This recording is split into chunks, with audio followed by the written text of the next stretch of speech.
Today I'm heading off to England, where I'm going to meet the Flow development team and talk to them about how they speed up Iceberg queries with their technology FloeScan. I'm Neil, the founder and CEO of Floe. I'm with Thomas, our resident database doctor, and we're here to talk about Iceberg Tables and finding data in them really quickly. But it's really noisy here in Trafalgar Square, Neil. Shall we go to the park instead? Well, I think it's important to remember Iceberg is almost 10 years old now. Yeah. It came out of the desire to do Hive better, and Hive was all about files. Mm-hmm. And, Hive came out of Hadoop, which was all about files as well. And when you come out of the database world, you don't really think about files as being a thing. You just think about how you're storing data. Whereas when you come out of the Hadoop world, everything is about files. So it's a very, very file-centric piece of metadata. Tell me a bit about the Flow technology and what you're doing with these file-based databases. Yeah, so one of the first problems that we're solving, which we're going to talk about today, is what I call needle in haystack queries. You've got some very, very large tables and you're looking for a small amount of data. Let's say you've got sales data for all apparel in Estonia, but you want to find people who are a certain age and bought hats. Such queries are where you really fish out a very, very small subset of the total data.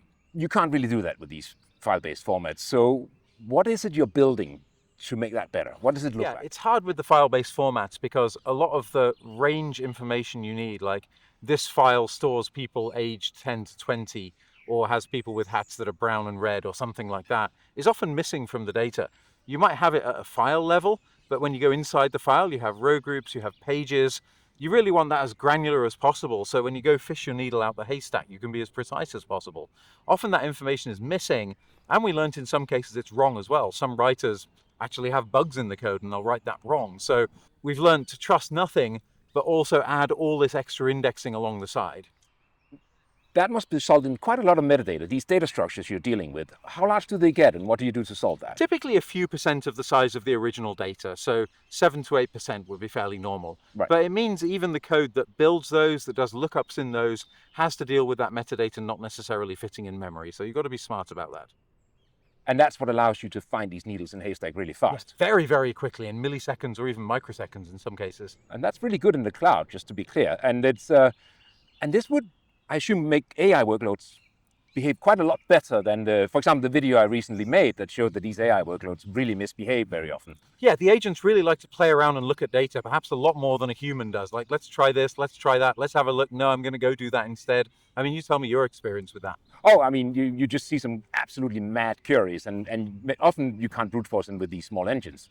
Or they're going after a very specific subset of the data and trying to filter and sample data. And if you had to scan a terabyte of data just to find a good sample, you're out of luck, right? Yeah, It's not going to be one of the hard things with AI is everyone wants an answer really quickly. Yeah, right. When you're a developer, it's okay to set Claude code to do something and come back a fair bit later. But when you're a business user who's used to Google or something like that, you expect the answer in seconds.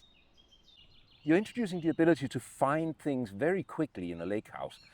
And it's basically like getting a good old-fashioned database experience on these new file formats. I mean, that's pretty good. Yeah, in a way. And you talked about complex queries as well. And it turns out when you look at what statistics and metadata that's missing, another whole class of that is the statistics that a query planner needs to do a good job as well. Right. And so that's another thing that we're solving at Floe, which you're the expert on. So we'll be talking about that later as well. We're going to have a whiteboard on that one. Yeah. Okay. All right. Fair enough. Okay. I think that sums it up for today, Neil. Thanks for the time. No, definitely. And it's a gorgeous day in the park. Hope we can do another one soon. We will.